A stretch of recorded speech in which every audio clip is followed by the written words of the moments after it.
Okay, thank you. Hello, I'm Councillor Yvonne Say, and I'm the Chair of the Pensions Committee and Board. Please note this meeting is recorded by the Council for live and subsequent broadcast and via the Council's internet site. I'll begin by asking members to introduce themselves. Councillor Carlin. I'm Councillor Carlin, Hornsey Councillor. Councillor Dennis. I'm Councillor Denson from Highgate. Councillor Ross. Viv Ross from Forest Green. And the scheme member representatives. Ishmael Wallace, I'm the employee member. We've had, well, come to apologies. Employer representatives. Keith Brown. Thank you. And I think Councillor Caldwell has just. Yes. Good evening, all. Sorry, I'm a bit late. I had to just dash off somewhere. So Okay. rushed off. And officers, Tim and Pofu. Hi, good evening, everyone. Tim Mpofu, I'm Head of Pensions and Treasury here at Haringey. Thomas Skeen. Sorry, Thomas sends his apologies for tonight. Representatives from Mercer. The representatives from Messrs have also sent their apologies for tonight. Oh, okay. Yeah, can you stand up? I was, yeah.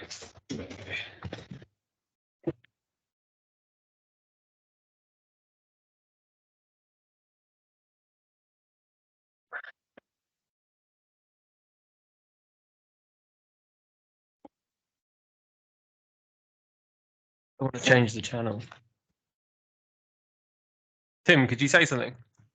Hi, good evening. No louder. Still very quiet. Hi, good evening. I don't know if I shout if I'm not being upset at anyone, but just making sure you can hear me all clearly. Brilliant. Maybe they should turn their mics up. Was it standard? Yeah, TV. Oh, it's a TV. Okay. Yeah. Yeah, sorry, I can't get any. Okay.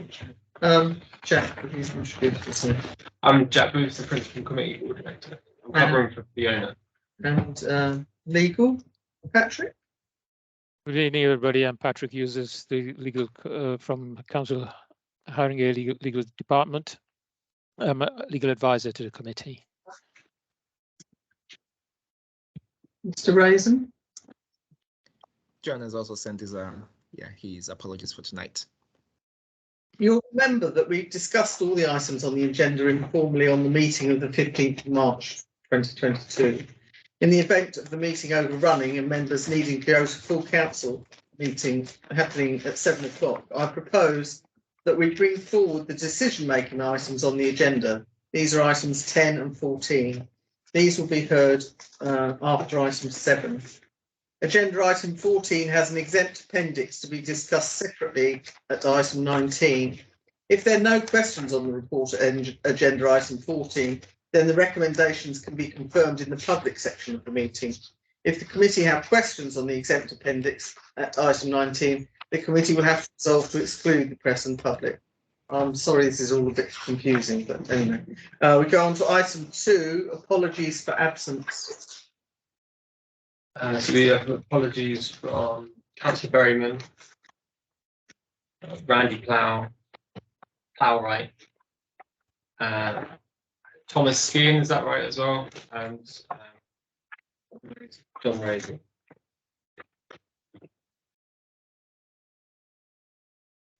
Item 3 is urgent business and there's none received so far. Item 4, declarations of interest. Do any members have any declarations of interest or conflicts of interest to declare?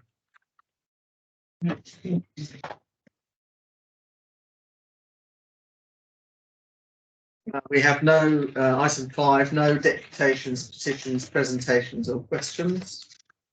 Item 6, record of training undertaken since the last meeting. To be noting any training. Has there been any training since the last meeting? So we go on to item 7, which is the minutes. Does anybody have any comments on the minutes from the 2nd of December 2021? That's the public minutes only at this point, and whether we can agree the minutes. Can we agree the minutes? Yeah. And the minutes from the informal meeting on the 15th March 2022 have not been circulated. We'll now move, so those minutes, the previous minutes are agreed. We'll now move on to agenda items 10 and 14 for the purposes of the minutes becoming agenda items 8 and 9. So agenda item 8, previously agenda item 10. Can I now invite officers to introduce the report? Lead officers Tim and Pofu. No. Well, he's the only one here. So. Thank you, Chair, and good evening, everybody. So just to refresh members on this particular item, the item 10 is the updated CIPFA guidance and the Haringey training policy. So from the last meeting, which was the informal meeting where we briefed members on the details of the changes that CIPFA has made to its pensions, knowledge and skills guidance. This was the guidance that was issued in June 2021. We had the follow-up requirement for the committee, or recommendation for the pensions committee and board to also approve a training policy. As we're mindful that we're going through an election cycle, and there is likely to be new members joining the committee at the next meeting, which is scheduled for July, we felt that it was important for us to have this training policy be approved before the new committee has been put in place. This will allow us to provide training to members before that first meeting. So the reason why we've brought this meeting again, this item again to this meeting is essentially to get the committee to officially approve this training policy.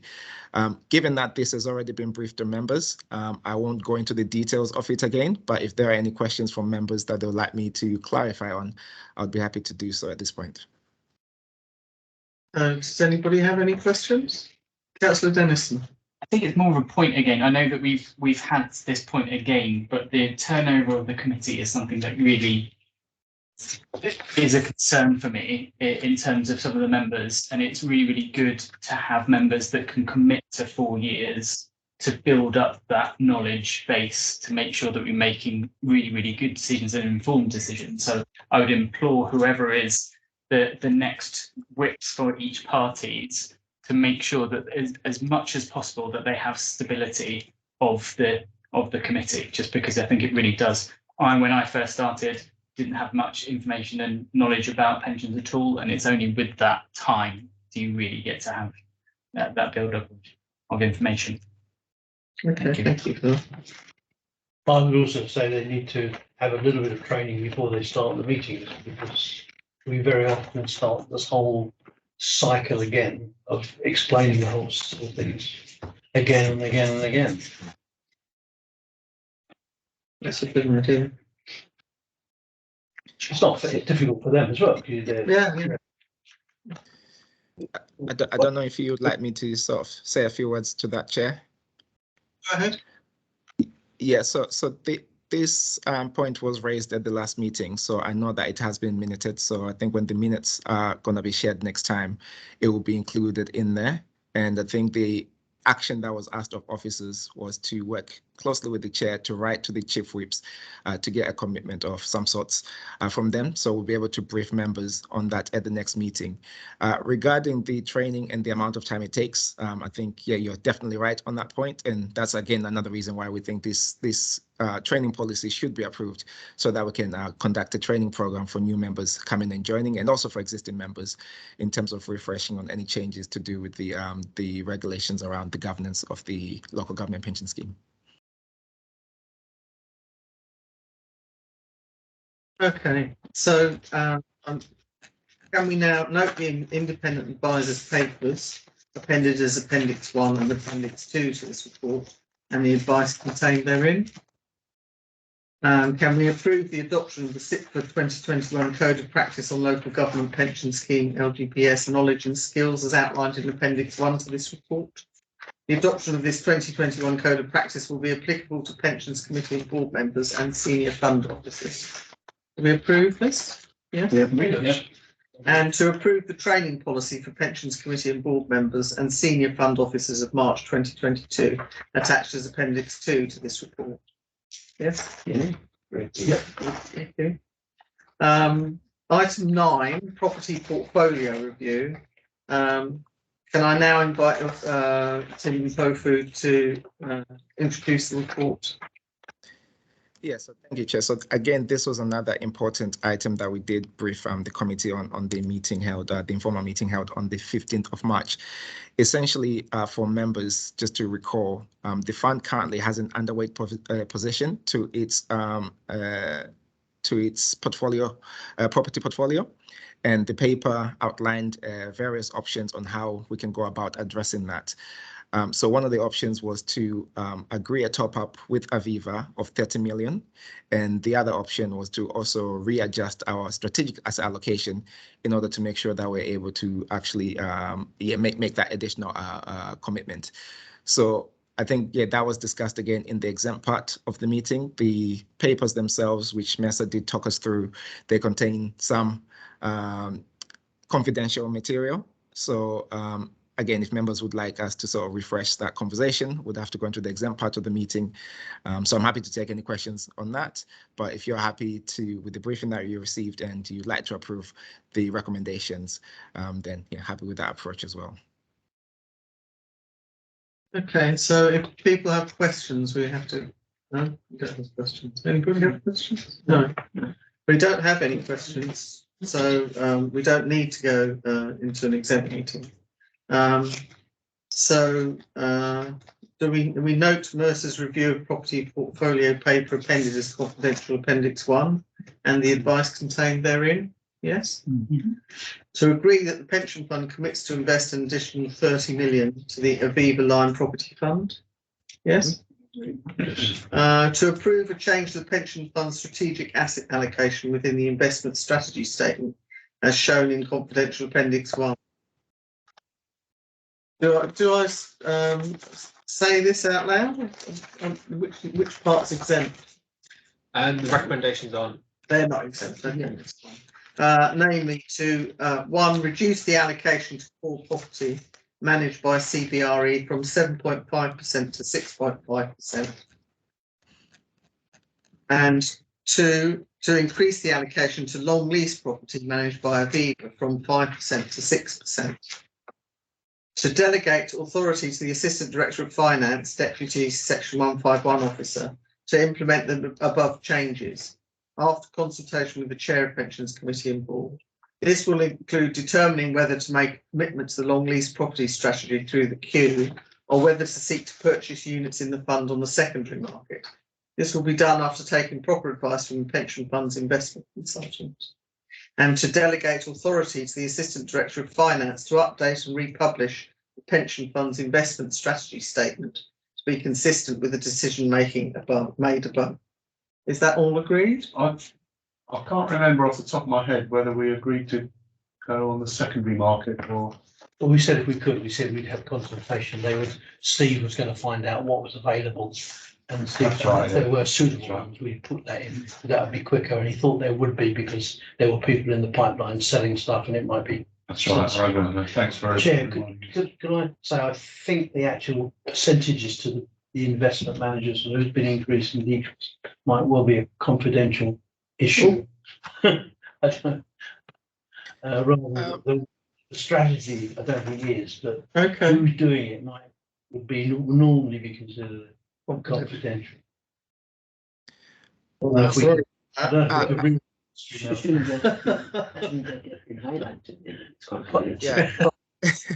I think I would slightly. My view, normally pension funds don't talk about who they're hiring and firing until or changing. They don't. Right. So maybe just to clarify on this, we are not actually hiring or firing any manager. The existing investments that we have with those managers remain the same. What we are doing is changing our investment strategy statement, which we have to publish online anyway. So when we do our final accounts, they do contain how much we allocate to every individual managers. Yeah, but the point about the confidentiality in markets is anybody reading the minutes, who knows, would now know that somebody is a buyer and somebody is a seller. And therefore, if they're talking, negotiating with them in the market, they know which way they've got to position themselves. So it's against our own interests for people to know who is reducing our investment and who is increasing our investment. This is true. Okay. That's Okay. why I'd consider it confidential. Okay. A fair point. Yeah, well, Uh, I mean, we're certainly happy to take that on board, and for future papers, we'll include that in the confidential section. Okay. Good. So all of those are agreed. Yes. Yeah. So we go on to item 10, the pension administration report. And I now invite officers to introduce the report.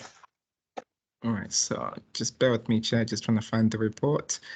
So yeah, again, this report, essentially, members were briefed at the meeting held on the 15th of March. It essentially provides an update on the administrating activities of the pension fund. There is nothing particularly to highlight to members, but again, if there are any questions or follow-ups from the previous meeting, I'll be happy to address those. You didn't have any questions? And can we just note the report? And item 11, pension fund quarterly update and investments update. I now invite. Yes. Go ahead. Sorry, Chair. Okay, yeah, so again, this is a similar item. It's a standing item that comes to the Pensions Committee and Board. It updates the Pensions Committee and Board on the investment performance, and this particular item is for the performance and for the quarter ended 31st December 2021. So there were various updates that were included in there, which again we did discuss with members, and I remember having some good discussions, which have been included in the minutes. But if there are any additional questions that members would like to ask, I'm happy to address those as well. Do you have any questions? No? We note the information provided in section 6 of the report. Whatever it is, it will be about 5 or 6% less than. Item 12, local authority pension fund forum voting update. Yes, so the local authority pension fund forum. So let me just see if I can get that report as well. Yeah, so this item just provides an update on the engagements or activities of the Local Authority Pension Fund Forum. One of the things we discussed at the last meeting was essentially the breakdown in terms of the report that they didn't have any voting alerts issued that month or that quarter, really, mainly because they're focusing their efforts on the Say on Climate agenda. I remember there was an action that was asked of us officers to bring to a future meeting, or to make sure that members of the committee and board are included on that circulation. So once the new committee and board has been confirmed, we'll be happy to provide that information and make sure that everyone is able to get the latest updates from the Local Authority Pension Fund Forum. Do you have any questions? No. Can we note the report? Risk register. This is item 13. Yes, again, this one was the update on the risk register. For this particular iteration, we focused on the investment risk, which included two risks: geopolitical risk and high inflation risk, which are still persistent and ones that we are discussing quite closely with our investment consultants, MESA. So again, there is nothing new to sort of add to this report other than what was discussed previously. But if members have had new thoughts and ideas on those risks, I'll be happy to take those on board. Do you have any questions? I don't know whether it was be worth having an update on whether we had any investment in Russia. Well, we have a passive emerging markets fund, which had about 2% in Russia. I thought we were going to bring it. I know this is not the next meeting, but we were going to bring a paper. I thought. Were we? What's happened is that they took Russia out of the index, which means that That's they right. marked it down to, so basically our investment would have been marked down to zero. Yeah. And they'll give it a value at some point when the Russian stock market is again open to foreign trading. Your memory is better than mine. Is that applicable on all markets that are fluctuating? Not fluctuating, no. It's just the Russian market is closed to foreigners at the moment, Okay. so there's no transactions can be made. The other markets go up and down all the time, and the index weightings will fluctuate depending on the capitalization of the companies within it, and occasionally they will move companies in and out. But the Russian one is a particular case because that market is frozen effectively. Yeah. So our assets are frozen, and that could be, so the hit to us could be up to about 2%, maybe 2.5% of the money we have owned just in the index, the emerging market index fund. Any idea of the duration? Well, we So don't know. understand. I think when the war's over, so I wouldn't put money on that being quite quick. Yeah. Certainly. So can we note the report? Yes. And go on to item 14, forward plan. Right. So the item on the forward plan, again, this is an item we bring to every meeting just for members to inform any future agenda items. So again, I think there was a discussion last week at the last meeting. I'm not too sure what we agreed, but if there are any sort of suggestions from members for the next committee meeting or for the next cycle, please do let us know. Otherwise, happy for the report to be noted. Do we have any additional issues and training for inclusion in the work plan? So, going back to Russia, I mean, the markets that are volatile, is that factored in the training? That, I mean, how do we know countries are going to be volatile or not? You know? Well, it's not closed because it's volatile. It's closed because there's a war on, and there we have sanctions against Volatility, Russia. isn't it? It's just So it's the sanctions, so it's not the volatility. It's not the volatility. No, that's not volatility because it's close. It's closed, yes. Right. Yeah. Invest. Yeah. It's not going up or down. Yeah, it's just non-existent, in other words. Yeah. Okay. So the recommendations for this report are set out on page 63, paragraph 3.1, to identify additional issues and training for inclusion within the Pensions Committee and Board's forward plan. Apart from that, can we note that? Yes. Yeah. Do we have any new items of urgent business? None received so far. The dates of future meetings. Provisional dates. These are 11th of July, 12th of September, 22nd of November 2022, 23rd of January and 21st of March 2023. Noted. Noted. Yes. Okay. Item 17, exclusion of the press and public. We will now be considering items 18 to 21, which contain exempt information. We'll be moving to exclude the press and public from the remainder of the meeting to consider this exempt information as defined under paragraph 3 and 5, part 1, schedule 12A of the Local Government Act 1972. Is the exclusion of the press and public for these items agreed by members? Yes? Yeah. If anyone has any comments or objections to this, please speak now. Otherwise, I will take it as agreed. Thank you. That marks the end of the public section of the meeting. We'll pause while the recording of the meeting stops.